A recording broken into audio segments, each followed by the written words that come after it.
So, you're wondering about the steps to buying a house, and what exactly is a home inspection contingency?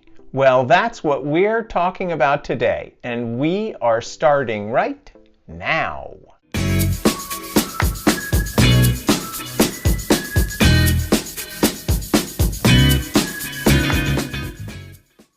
Hey everyone, welcome back to my channel. My name is Harry Moore, and I'm a realtor in the Washington, D.C. metro area. I post new videos every week, all about things real estate in the DMV. The home inspection is probably one of the most difficult and emotionally charged times during the whole home buying process. Today we're going to talk about the home inspection and how that process is addressed in the standard contract forms used by real estate agents and their buyers in the DC metro area. Most people know some horror story about a home repair nightmare that came up, either because it was missed during the home inspection or because the buyer didn't have a home inspection. Or maybe they've seen the movie The Money Pit with Tom Hanks and Shelley Long and wonder if that could happen to them. Let's dig in and talk about home inspection options for you to consider when buying a house in the DMV. There are two ways that most home inspection contingencies are written in the DC metro area. First, let me be clear. It's not that the actual physical inspection is any different. It's what the options are after the inspection is over and the buyer has gotten the report. The first option is what I'll call the standard inspection. This inspection allows for a back and forth between the parties, depending on the results of the home inspection. It's generally considered to be less desirable by sellers and more desirable by buyers because it leaves the door open to a secondary negotiation after the contract has been signed by all parties. Houses are complicated. There are lots of different systems that have to come together and work in harmony. And no matter how well the seller has maintained the house, there will be something wrong, and a good home inspector will probably find it. Depending on the number of issues and how serious they are, it's human nature for most buyers to ask for some kind of repairs. And obviously, most sellers would rather avoid that whole discussion if they could. One way to make this scenario slightly more attractive to a seller in a competitive situation is to tell them that you won't ask for repairs under a certain value. No nickel and diming. Well, so let me try and explain that. You put language in the contract that says you won't ask the seller for any repairs if the total for all the repairs would be less than, say, $5,000, just to pick a number.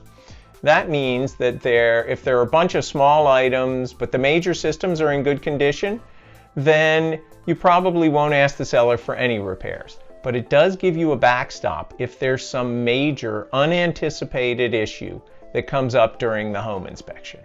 The second type of contingency is what I call the thumbs up, thumbs down contingency. There's no real built-in mechanism for negotiation in this contingency.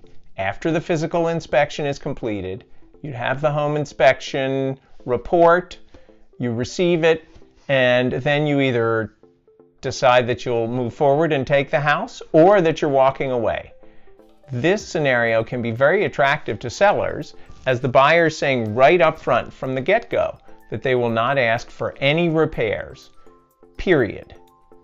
No matter which type of inspection you opt for, in a competitive offer situation, you want to try and keep the time frame for the inspection contingency as short as you possibly can.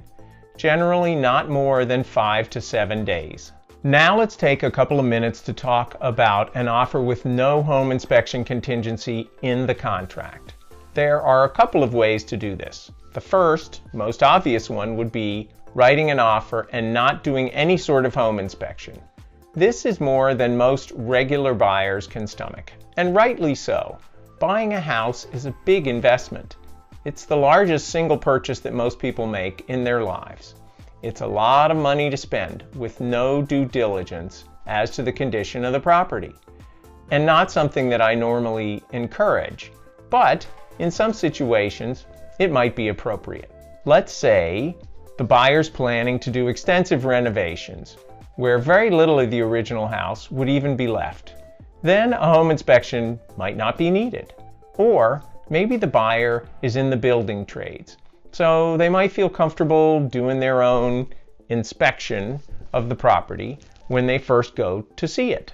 I had that happen on a listing a couple of months ago. It was a house that was built in the 20s and it had a lot of original electrical wiring. Not the panel box, but the switches and a lot of the wires behind the walls and a lot of beautiful old light fixtures. And one of the people who came through the open house was an electrician. While his wife was upstairs looking at the beautiful living room and the fireplace and the hardwood floors and all that nice stuff, he was down in that unfinished basement giving the underbelly of that house a good once-over. The second way to write an offer without a home inspection contingency is to do what's called a pre-offer inspection. This is where the buyer has a home inspection performed before they actually write their offer. Usually it's an abbreviated inspection which only focuses on the major systems. Then they would decide, based on the results of that inspection, whether they're comfortable with the condition of the house or not. If so, they move forward. If not, then they don't write the offer. The downside is that they may have to spend money for an inspection on a house that they're not going to buy. Back in 2004 to 2006, when the market was really hot, pre-offer inspections were really the only option for most buyers who were unwilling to buy a house without an inspection. It was a really difficult time. Some of my buyers laid out the money for 2, 3, 4, or more home inspections before they actually were able to secure a house. But it did give them the peace of mind of having done their due diligence before they made their purchase. So there's one situation when a lot of people think that it's okay not to have a home inspection, and that's when purchasing new construction. They think that the builder and the county or city code inspections are sufficient. But in my experience with new construction, that is not the way it plays out. The buyer's still best served by having a professional home inspection done on their behalf, sometimes more than once, depending on how far along the house is when they actually write their offer. So that's an overview of different ways to deal with the home inspection question. Do you know anyone who bought a home without having a home inspection? How did it turn out for them? Leave a comment in the remarks and let me know. I'm Harry Moore with Keller Williams Capital Properties, and I want to say thank you for taking the time to watch this video. If you liked what you saw, please mash that like button. Happy thumbs are most appreciated.